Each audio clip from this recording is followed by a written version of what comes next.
Hey guys, welcome back to the channel. I wanted to do a follow-up video to my last video, which is right up here. It is the 6 unknown childhood trauma triggers.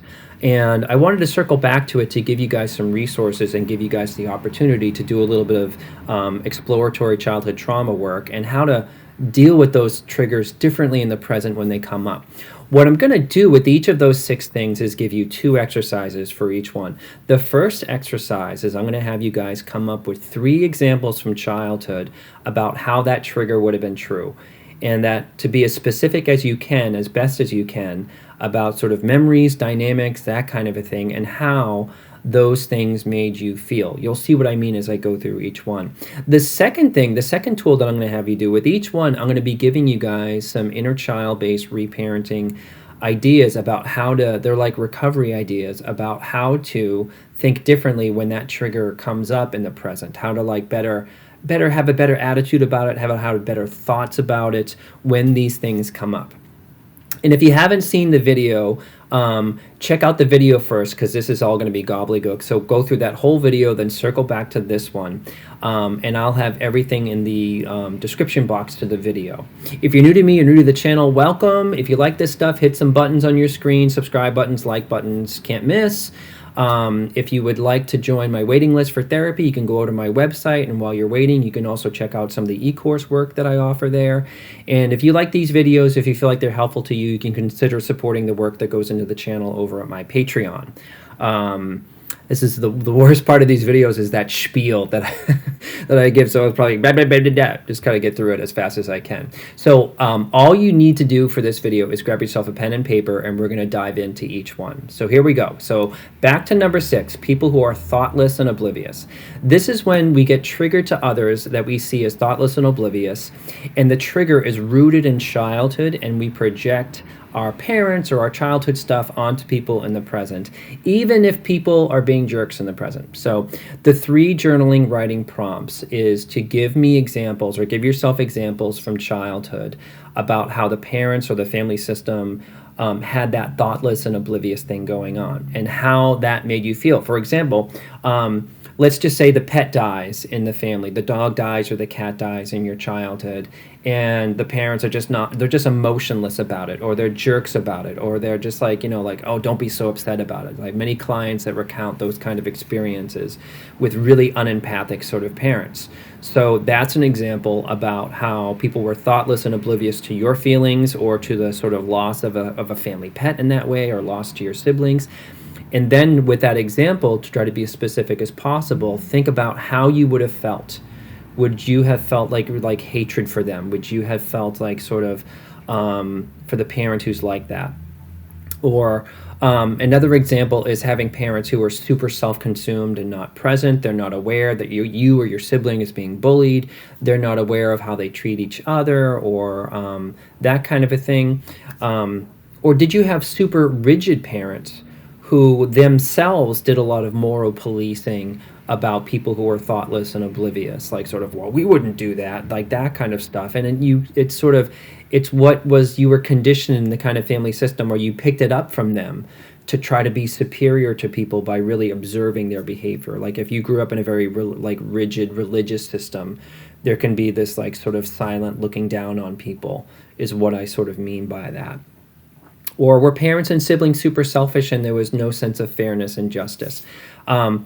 With each of these 3 examples that you're coming up about this one, it's funny with this one, I really think about, it is focused on disgust. When somebody doesn't like hold open the door for us, we're a bit disgusted. When people drive in a very like sort of unaware, selfish way on the road, we're disgusted. So keep focusing on that word. Chances are that's probably how you felt in childhood, but you didn't have anybody helping you with it or validating it, like all that kind of stuff.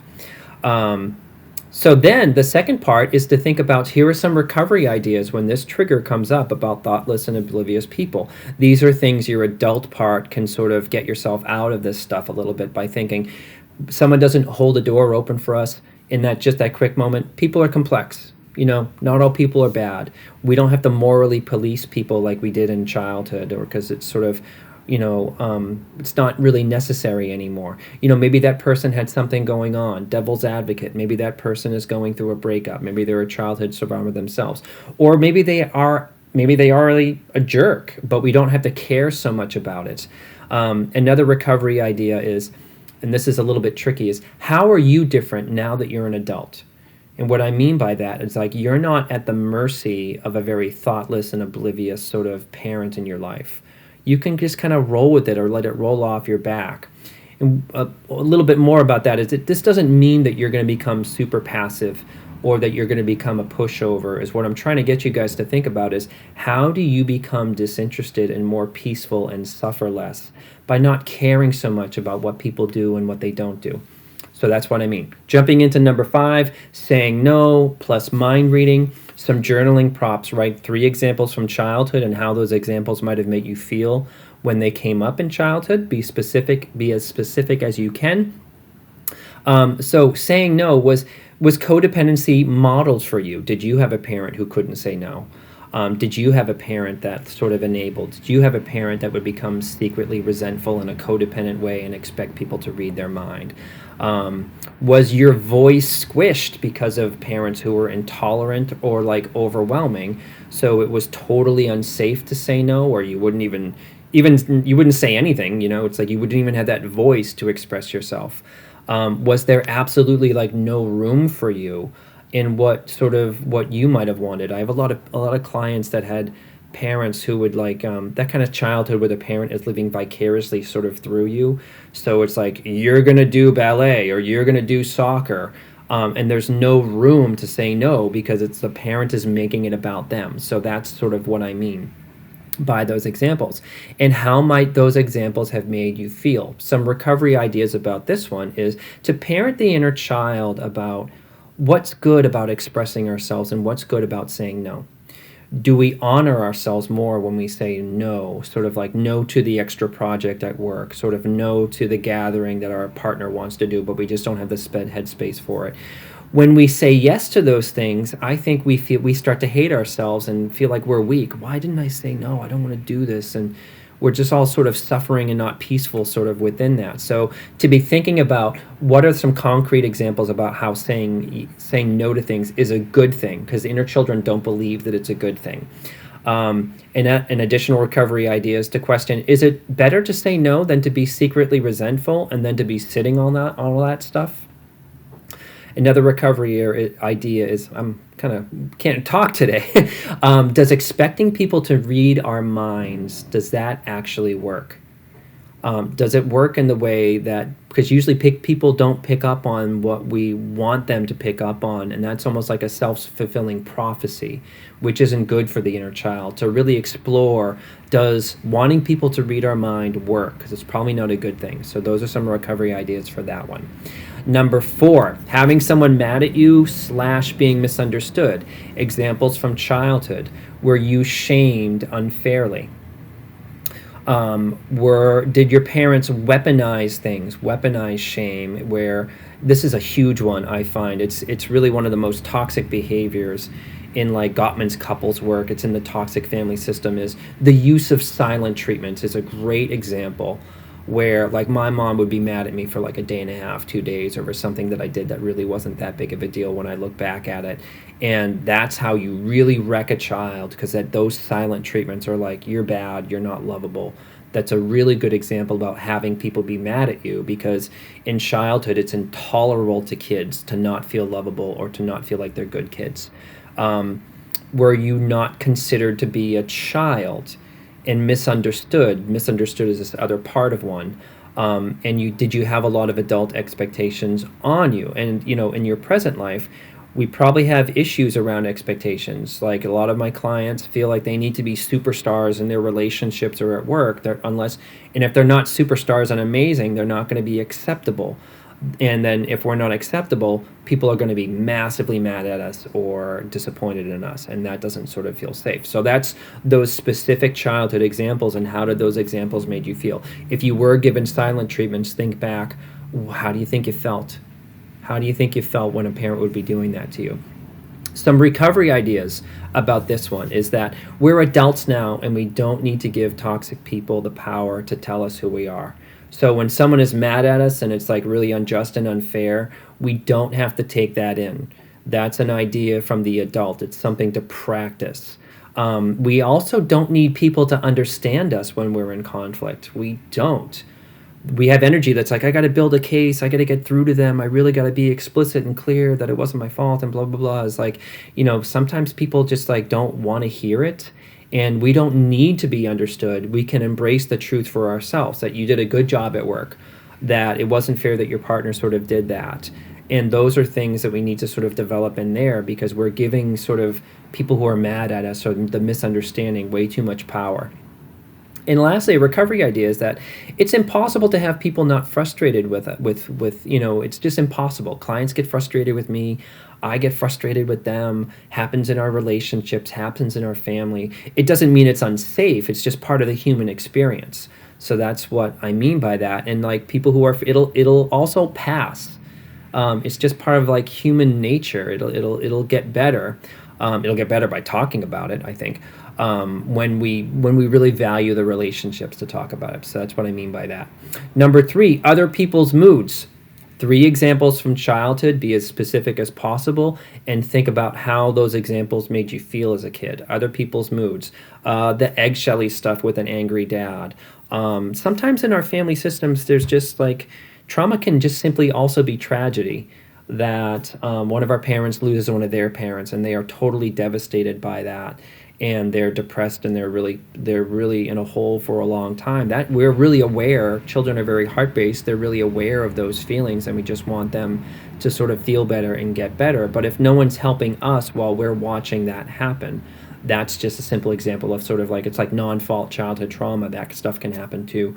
But when we grow up with anger, when we grow up with toxic parents or really shaming parents, we are vigilant about how we are making them feel. Other people's moods can just drive us sort of crazy, and we are vigilant. You'll watch your partner. You'll watch. It's sort of like, why are they so quiet? You know what I mean? That's the inner child really sort of watching. So those 3 examples and how they made you feel. Another thing about adults' mood is that it could cue that something bad was coming up, that a quiet parent could go into a rage. So this stuff is there for really good reason. Other people's moods and not being aware of them, divorces might have came up, rage, violence, abandonment, being shamed or told you were responsible for those moods. They can just like parents can be so volatile that it just happens that way. So the recovery ideas about this one is, and again, this example is other people's moods, is the recovery idea the message to give to our inner child is everyone is responsible for their own feelings and how they communicate about those feelings. That's one idea. Another tool that I give you guys is journal about what I call the doom fantasy. And the doom fantasy being something like, Tim is going to say that I did something and he's going to break up with me, or I'm going to lose him, or he's cheating on me and that's why he's so quiet. And I know you guys are probably like, who's Tim? Why is he cheating? How did we get here? It's just sort of meaning like a hypothetical about what, we do that with our partners. We're worried about what they think about us if they are sort of cheating. It's sort of, that's an abandoned vulnerability kind of thing. And we'll take confirmation from those moods about stuff happening in that way, which isn't sort of fair to them, and it's not good for us. That's what I mean by that. So to journal out the doom fantasy write it down, what the inner child thinks, how it's going to go down, and then to really examine, to really read it, and is that true? Is it really going to go down like that? Is that fair?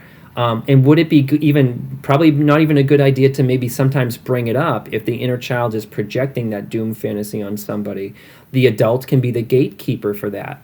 So that's what I mean about that one. Number 2, ambiguity. 3 specific examples from childhood and how those examples made you feel. I think in the original video I gave the example of like waiting for parents to come home, waiting for parents to come home safe because they were drinking. That's an example of sort of ambiguity. Another thing like family secrets, and like you might be aware, but like waiting for it to come to light. I know that's kind of tricky. I had clients told his kids that a move was sprung on them, a divorce was sprung on them, and you probably sensed that something was up. This is probably the biggest one about what I mean with ambiguity in childhood, is about waiting and relying on external things for an inward sense of security, getting picked on for the play, getting picked for the team, getting the grade, getting the attention from the teacher or the coach, and sort of waiting on these things and being obsessed with them because we're not getting that stuff sort of at home. So in your present life, aside from normal, we all need a job. We're all anxious about hearing from that job. But for some of us, there's a marked trauma response to that waiting, and that's what I mean about that. So some examples from childhood where you did have to rely on those external things, like, and that could have been for a lot of us, is like waiting to hear from our friend about a sleepover because we just wanted to be in part of, but maybe even that sleepover might have been sort of safer than what it was like going on at home. So recovery ideas. I really think on this one is to have some kind of meditation practice or spiritual practice. I'm not trying to sell spirituality or some kind of religion, but some kind of idea about getting good at and practicing like scales if we were a musician, the process of letting things go. There's a trick that I learned when I meditate, that I can visualize like the 15 balls in the air that is my life, sort of like, like sort of like the tune-up on the car and the thing with the client, and all these like sort of things and that are in my mind, taking up as like a million browsers, that we all sort of have going on. And when I meditate, I visualizing them all drop to the ground, because at the end of the day, like those things really don't sort of matter. That makes me feel amazing about when I have that's like the ability. That's what I mean by practicing letting something go. And those balls up in the air might be like waiting back to hear about a date, waiting back to hear about a job, waiting to see if your friend is mad at you or not. That's what I mean by that ambiguity, things in the air. And then the last recovery idea is to write out the pattern that you guys have about trying to manage the ambiguity. Like, you invite people over, there's a delay, they're not getting back to you, the inner child is popping up and feeling vulnerable, your friend doesn't get back to you, or they do, maybe they like, oh, I didn't get your text, I'm so sorry. And you put yourself through all that unnecessary suffering and all that rigmarole because your inner child is triggered about care and safety, and write out those sort of patterns to sort of really be aware about, to be more aware of how those patterns might run you. Okay, coming back to the last one is feedback. 3 specific examples and ideas from childhood and how they made you feel. An example from my childhood, my parents were very self-consumed, very coping people, so they were really meh about the stuff that I brought home from school. They would have been meh about drawings, they would have been meh about music, they would have been meh about my ideas, because they were just totally checked out. And that's some neutral feedback that is sort of examples from my childhood. And I just sort of felt, this is what I mean by the feelings, when a kid goes through that, they feel worthless. They don't really feel loved, they don't really feel special, they don't really feel seen. And that becomes their inner voice. So that's what I mean about these specific examples. Positive feedback, how was it when you did receive positive feedback from your parents? Was it icky? Did it have an agenda? Did it just seem like kind of like blowing smoke because they were just going through the emotions? Or like, did you get positive feedback because love was conditional? Could you perform and get the A or get the spot in the play? And that also doesn't sort of feel good. I think when kids recognize that they're only good if they get these things, the feelings are just so anxious and sort of chasing those things. And negative feedback, was it fair given your age? Like, given your age, like sort of, I don't know, we could have, in the 7th grade or the 5th grade or 6th grade, you might have done dioramas, and like, you put the polar bear cave diorama, and your parents like, oh, there's not enough snow, and I don't know, like negative feedback, unnecessary sort of feedback. Those are some examples. And then to think about, how would you have felt? Again, like sort of feeling overwhelmed or worthless, or just feeling like, the reality is your parent isn't helping you, or you're doing it on your own, but they're criticizing you anyway. So those lead to a lot of really hard feelings that stay with us. Some recovery ideas about this one. To think about how to normalize feedback in our adult lives, that positive feedback is someone is actually seeing you. It doesn't always mean manipulation. Chances are it's not, manipulation the way it used to be, or even not manipulation at all. I tell people to surf the discomfort of taking in a compliment or taking in positive feedback. and it's to try to be as present as possible when it does come up. It's like, sort of, Patrick, you did a good job on that project. As trauma survivors, we've been like, oh, it was really Sally did all the work, and we just sort of dismiss it and we get out of it or whatever. But I have to force myself to just sort of say, hey, thank you, really appreciate that, and not add anything else to it, not add like sort of, oh, it wasn't really that much of a challenge, or some BS that we don't even know what we're saying, but we're uncomfortable in it. So surfing and being present for positive feedback when it comes up, because when we get positive feedback, our inner child just wants to get out of the room. It's just like, that's what I mean about feedback getting wrecked.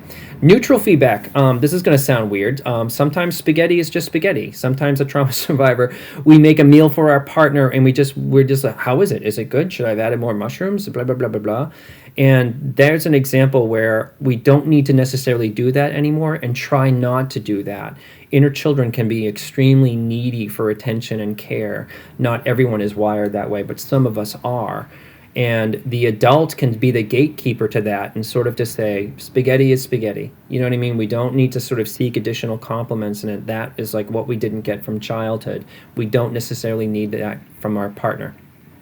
Negative feedback.